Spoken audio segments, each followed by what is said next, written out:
Sábado 4 de enero de 2025. Tres mensajes del Evangelio de hoy, tomado del Evangelio de San Juan, capítulo 1, versículos del 35 al 42. En aquel tiempo, estaba Juan el Bautista con dos de sus discípulos, y fijando los ojos en Jesús que pasaba, dijo: «Este es el Cordero de Dios». Los dos discípulos, al oír estas palabras, siguieron a Jesús. Él se volvió hacia ellos y viendo que lo seguían, les preguntó: «¿Qué buscan?». Ellos le contestaron: «¿Dónde vives, Rabí?». Rabí significa maestro. Él les dijo: «Vengan a ver». Fueron pues, vieron dónde vivía y se quedaron con él ese día. Era la hora 10:00. Andrés, hermano de Simón Pedro, era uno de los que oyeron lo que Juan el Bautista decía y siguieron a Jesús. El primero a quien encontró Andrés fue a su hermano Simón y le dijo: «Hemos encontrado al Mesías», que quiere decir el ungido. Lo llevó a donde estaba Jesús y éste, fijando en él la mirada, le dijo: «Tú eres Simón, hijo de Juan. Tú te llamarás Kefas», que significa Pedro, es decir, roca. Palabra del Señor, gloria a ti, Señor Jesús. El Evangelio nos presenta la vocación de tres apóstoles. Los dos primeros son Juan el Evangelista y Andrés. Posteriormente nos habla de el encuentro con Simón Pedro, hermano de Andrés. Y vamos a meditar tres mensajes de este Evangelio. Primero, tus palabras conducen a Jesús.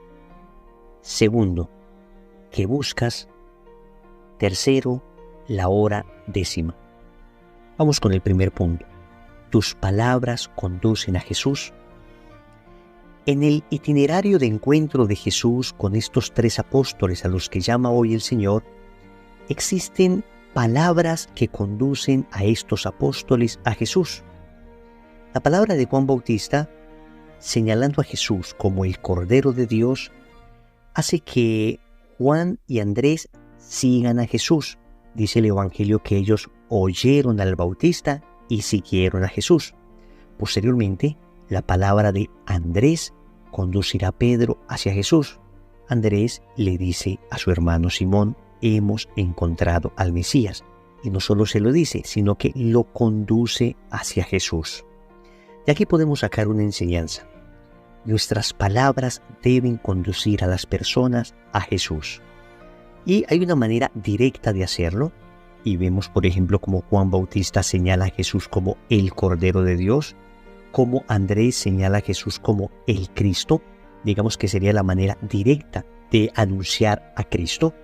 Pero existe también una manera indirecta, y es llevando a las personas a vivir lo que Jesús enseña. La pregunta entonces es: ¿nuestras palabras llevan a las personas a Cristo? De manera directa necesitamos formación, necesitamos conocimiento, necesitamos conocer muy bien nosotros a Cristo para luego contar a otras personas lo que Cristo ha hecho en nuestra vida y conducirles a Él. Pero es cierto que no todo el tiempo podremos estar hablando de Cristo. Entonces, en ese tiempo en que no podemos de manera directa hablar de Cristo, debemos hacerlo también de manera indirecta. Debemos estar viviendo y hablando de sus enseñanzas. La fidelidad, la honestidad, la verdad, la caridad, el bien. No hagas a los demás lo que no quieres que te hagan a ti. Encontrar en cada persona el rostro de Cristo. Cotidianamente podemos vivir en cada instante la palabra de Cristo y enseñarla y predicarla. Lo triste sería que nuestras palabras alejaran a las personas de Jesús, que nuestras palabras fueran de tal manera incoherentes con aquello que profesamos, con aquello que decimos creer, que finalmente las personas terminen alejándose de Cristo en vez de acercarse a Él. Segundo, ¿qué buscas? Fue la pregunta que el Señor hizo a estos dos discípulos. ¿Qué buscan? Ellos le responden: Maestro, ¿dónde vives? El Señor les dice, vengan y lo verán, vengan y véanlo. En el fondo, lo que estos dos apóstoles buscaban no era propiamente conocer una dirección, sino conocer a aquel que da dirección a la vida. No era conocer simplemente una casa, sino hospedarse permanentemente en el corazón de Jesús. Y es que en realidad lo que toda persona busca es a Jesús, aunque no lo haga conscientemente.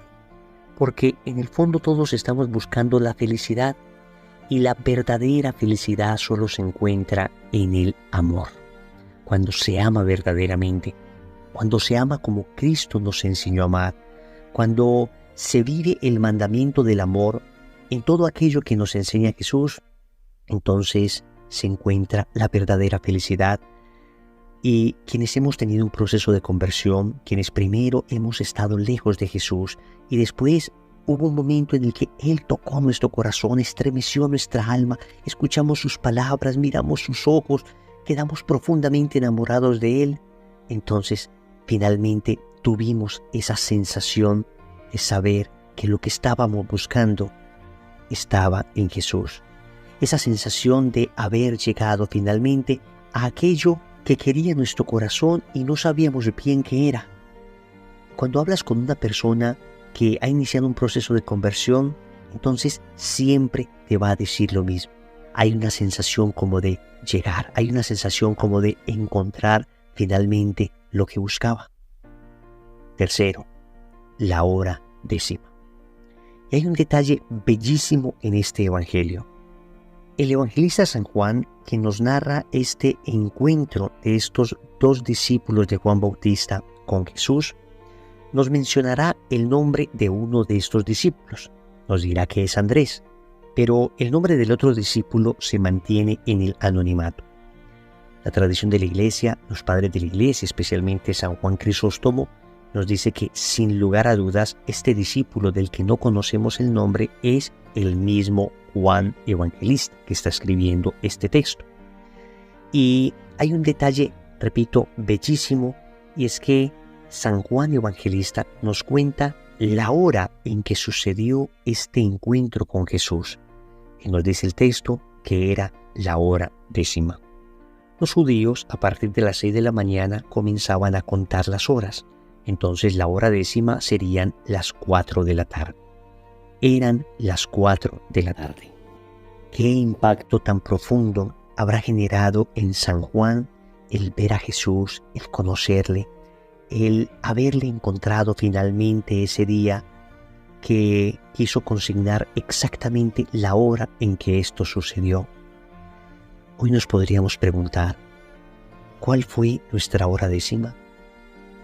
¿Cuál fue tu hora décima? ¿Recuerdas tus 4 de la tarde?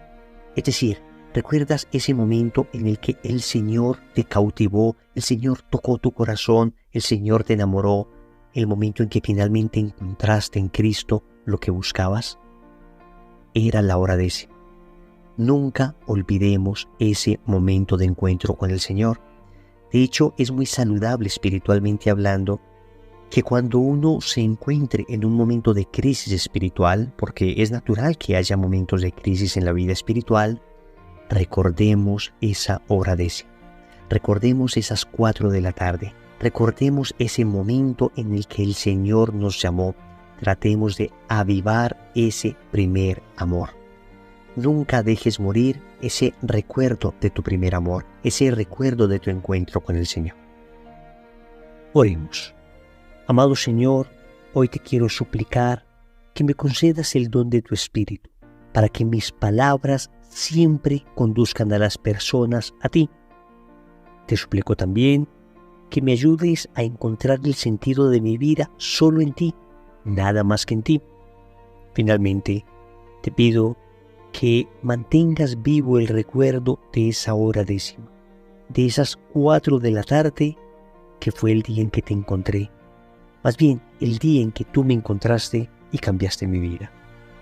Señor, dame lo que me pides y pídeme lo que quieras. Amén. Recordemos entonces, primero, tus palabras conducen a Jesús. Segundo, ¿qué buscas? Tercero, la hora décima.